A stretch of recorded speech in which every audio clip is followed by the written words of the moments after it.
Thank you very much, Mr. Speaker.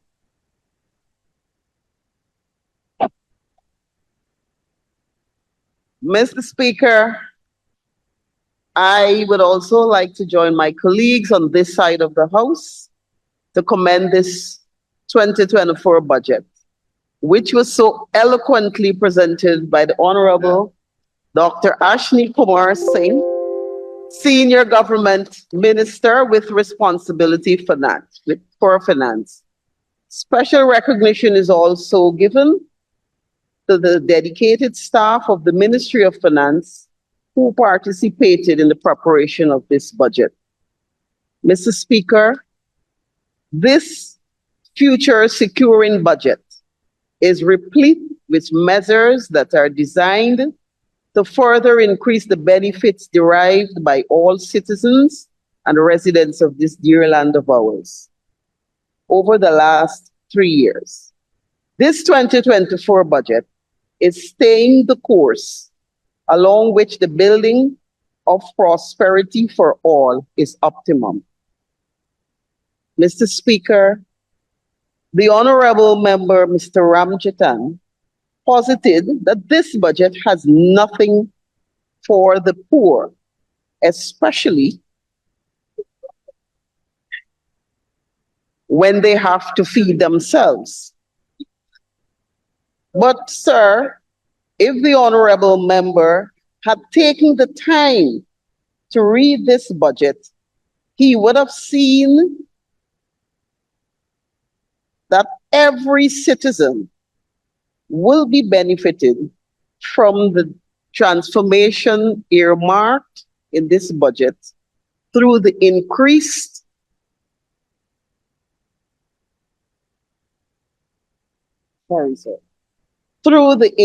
allocations to the Ministry of Agriculture. Mr. Speaker, our citizens are already benefiting from investments made last year in facilitating the cultivation and the production of corn and soya. An investment, Mr. Speaker, that was frowned upon by members of the opposition. Mr. Speaker, owing to the bountiful harvest of the aforementioned, the cost of livestock feed was diminished significantly earlier this month, thus resulting in the reduction in the price of eggs, chicken, mutton, and pork as a result of the reduction in livestock feed. And Mr. Speaker, this was a welcomed investment. And the very persons who the Honorable Member spoke about, the poor, and as he said, the working poor, they are the ones who have benefited and will continue to benefit. Because I can assure you that in the next few months, as I was informed by one of the major producers of the corn and soya, that we can expect even more reductions in the price of stock feed. Mr. Speaker, as he did last year, once again, the Honorable Member, Mr. Ramjatan, was critical of this year's unparalleled investment in infrastructure development. The truth is, though, Mr. Speaker, that the words infrastructure investment causes shivers down the spine of the honorable members of the opposite side. The honorable member also alleged that these investments only benefited large contractors who, he said, made 20% profits on each contract. Mr. Speaker,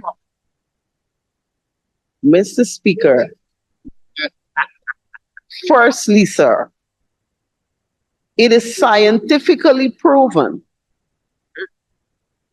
that investments in infrastructure not only boosts the economy in the short term, but also sets the foundation for long-term economic growth.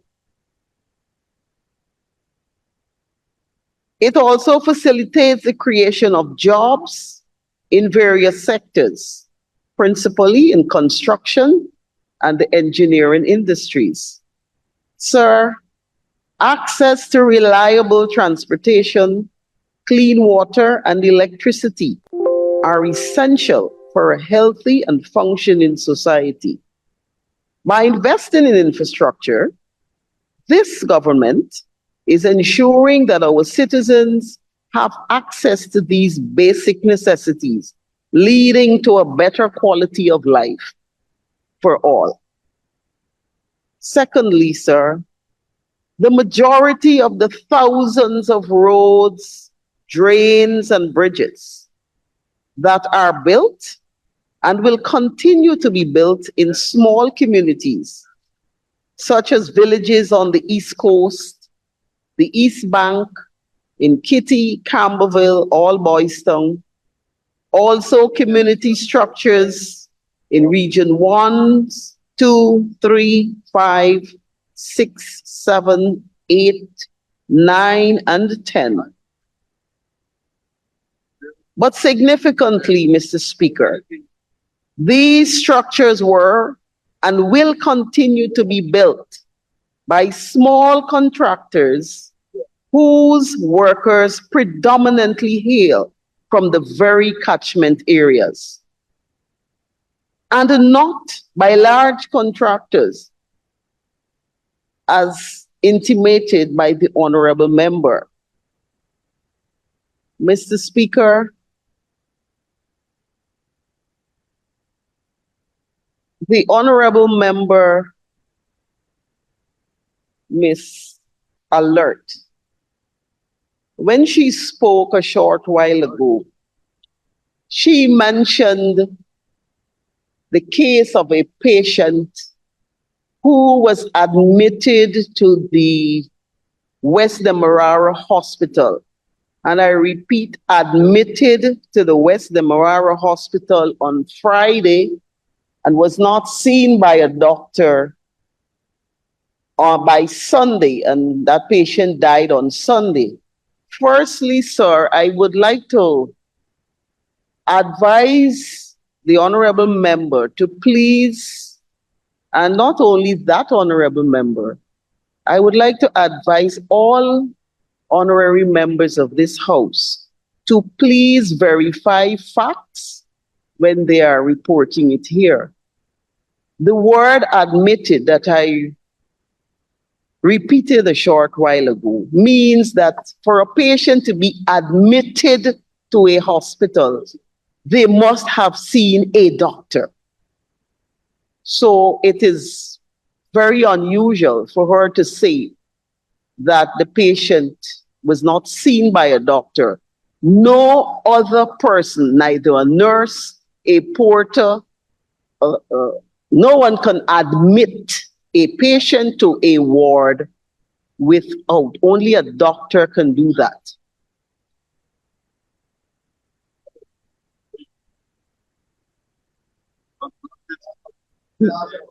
Mr. Speaker, Mr. Speaker,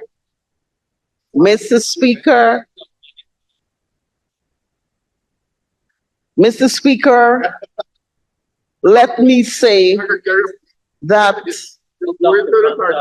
the health sector, and we have just heard Dr. Barry Ramsaran telling us all about how many hospitals were built and health centers and all the rest of it.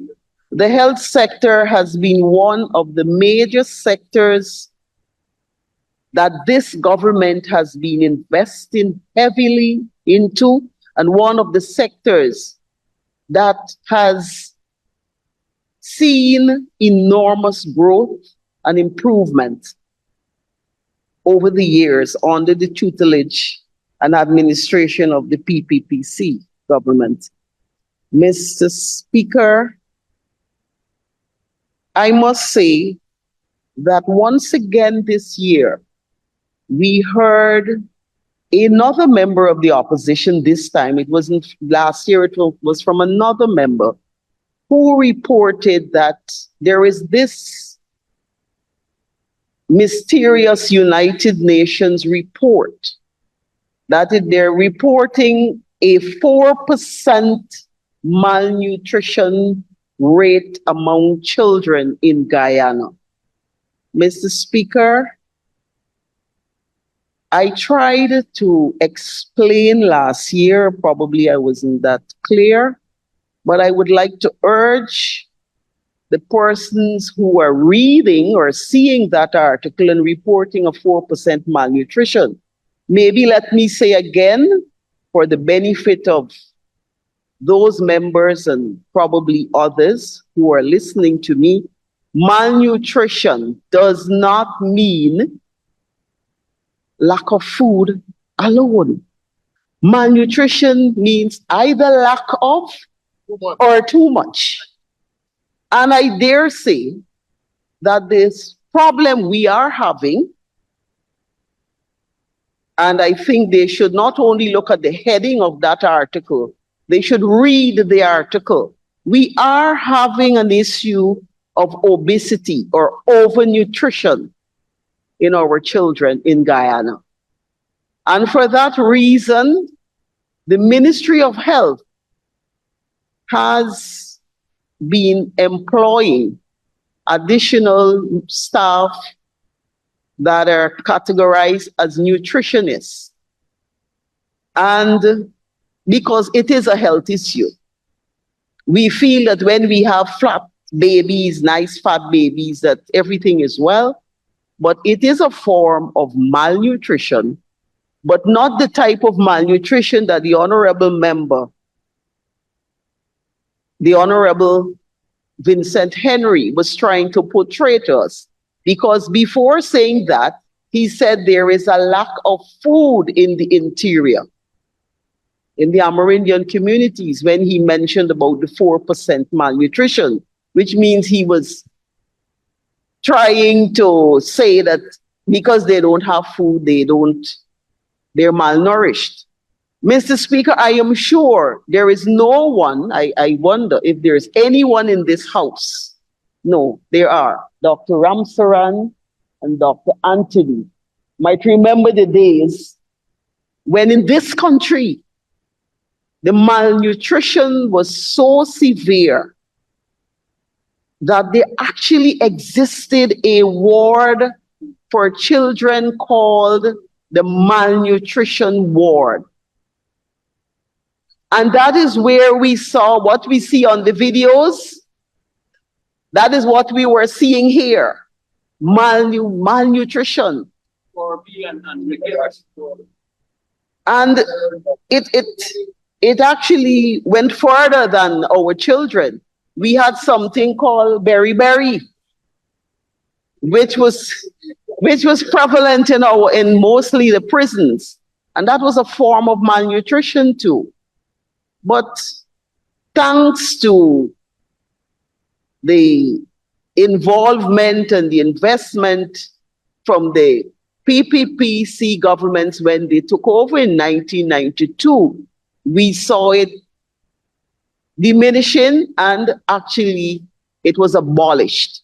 That ward, the malnutrition ward, was abolished, and we then opened the pediatric surgery and medical wards.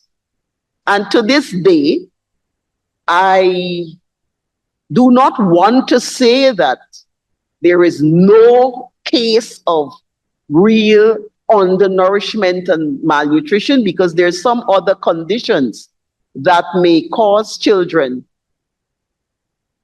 to look like that. But I would want to put my head on a block that the honorable member, Mr. Vincent Henry,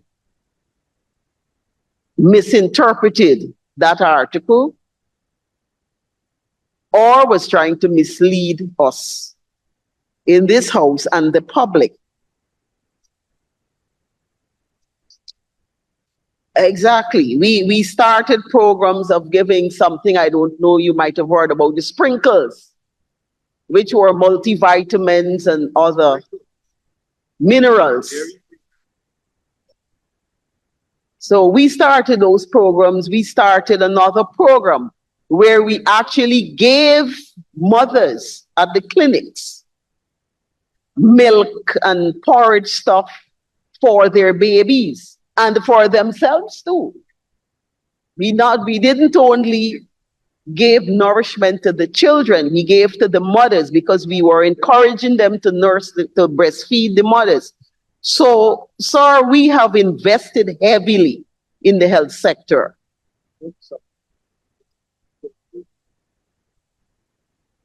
And the honorable member, the honorable minister, Frank Anthony will tell you all about what is here in the budget when he speaks, because we still have lots of those programs and improved such programs in our budget as it is now. Mr. Speaker, while on health, our immunization program is second to none in this hemisphere. Yeah. Second to none, sir. Sometime back, ever so often when you open the newspapers, you would always see, you could have put your head on a block, you're going to see maternal deaths, 1, 2, 3.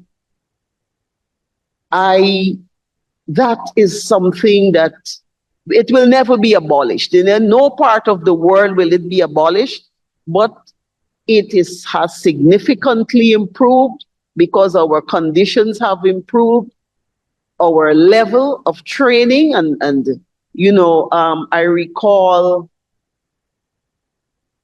I don't want to misquote anyone, I really can't recall which of the honorable members on the other side spoke about training persons.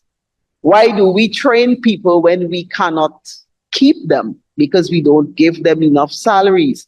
But Mr. Speaker, training persons are not only they're not only for the government use. We train persons and we will continue training persons, and we have had over 20 scholarships offered, 200, scholarships offered, and under the management of the minister, the former minister of the public service, we have had lots of training programs. We will continue with those training programs. Our aim is to make our people marketable. Our aim is to make our people be qualified enough to work in any part of this world, not only. Remember, my aim is to get you to conclude, and you have to do that in 5 minutes, which the Honorable Ms. Parak will move. Yes, sir. No problem. May the Honorable Member please have 5 minutes to conclude, Mr. Speaker. Thank you, Mr. Parak. Honorable Dr. Westford, you may continue to conclude. Thank you, sir. Mr. Speaker, this government,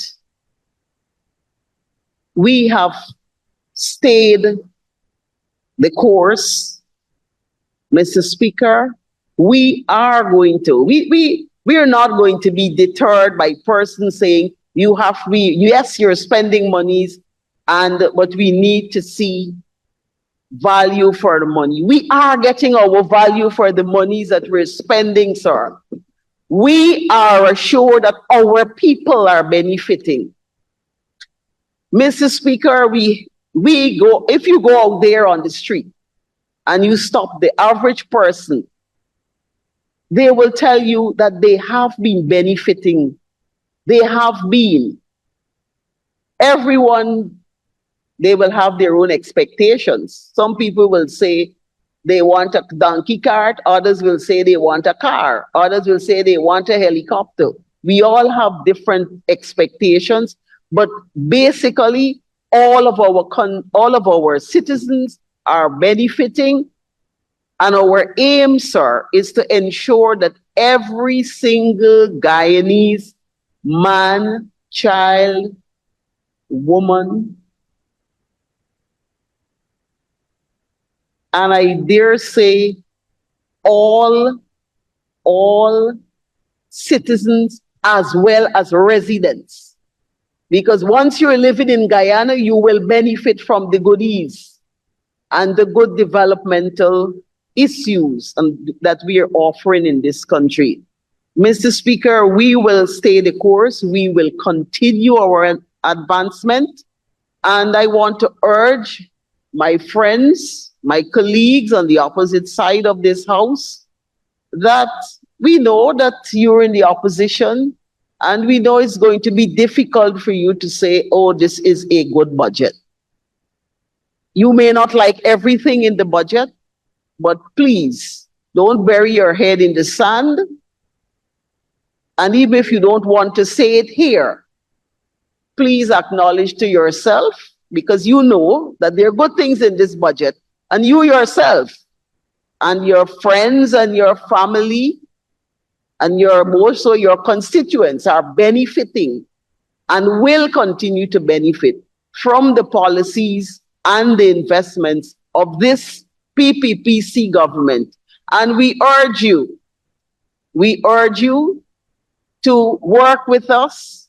And those of you who would like to join us, you're welcomed. And please, please help us to sell this budget and to show the people out there that there are lots of good things that this government is doing. We know it's politics, but don't bury your head in the sand, because it may be left there and you don't want it to be left there. My friend behind me is saying, don't be an ostrich, because you might be, you might be caught and plucked and cooked. Mr. Speaker, in saying so, I would like to join with my other colleagues and recommend this budget to the House for passage, and to all of us, I'm the last speaker, let us have a safe journey home, and let us come fresh tomorrow, renewed for more contributions and better contributions from our friends on the opposite side. Wonderful. Thank you. Wonderful.